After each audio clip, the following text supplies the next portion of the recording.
I'm Mistie Roberts, and I am in charge of everything that Chris doesn't do at Red Crow, so I don't brew the beer. My name is Chris Roberts. I am one of the co-founders and the head brewer here at Red Crow Brewing Company in Spring Hill, Kansas. We are a small family-owned brewery in Johnson County, Kansas. We're the only brewery on the Johnson County side.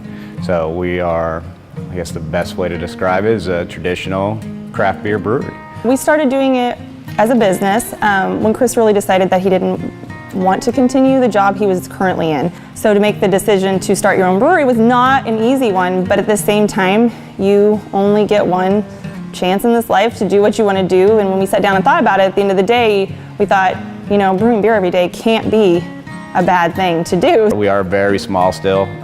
We just expanded for the third time, and we're only able to produce about 1,000 barrels a year now. Our influence are mostly American with a lot of hops, and then we also kind of slide back into a lot of like traditional old school styles like a regular wheat or porter. We try to put our own little spin on those. We also like to make a lot of Belgian beers. Unfortunately here lately that we've been so busy that hasn't really been something I've been able to focus on as much as I would like to. We are just now starting distribution, so we're starting to send kegs out the door to the local market, and we're only on tap here in Johnson County. We name all our beers after influential women in our lives.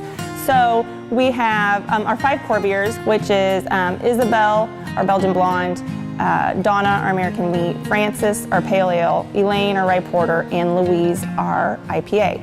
And those 5 we try to keep up all the time. We would like our growth to be organic. You know, you see that sometimes in the market where, you know, things get going with a full head of steam, and then the next thing you know, they go from a smaller system to a huge system.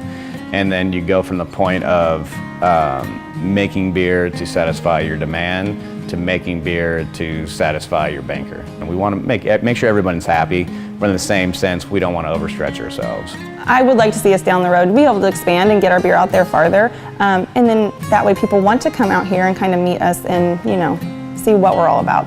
You know, we want this to be something that we hand down to our children, and I think in doing so, we want to keep it where we have 100% control. Our biggest thing here is we want everyone to come in and be comfortable, whether you're new to craft beer or you've been drinking craft beer forever. We want those two, you know, groups to mingle and like teach each other about it, craft beer.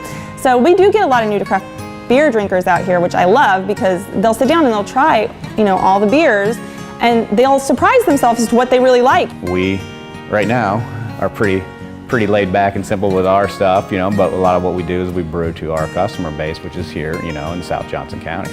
But here pretty soon we're going to start kind of pushing out some new stuff. Just because someone comes in and we're talking about craft beer and they might not be someone who normally enjoys a dark beer, and if I can get them to try it and we can discuss like what don't you like about it, or you know, what has surprised you about it? Did you enjoy it? And start that conversation. I just love how craft beer does that, and to me, like, American Craft Beer Week kind of highlights that aspect of craft beer, is that we're a big community. I think American Craft Beer Week itself is basically the embodiment of the American spirit.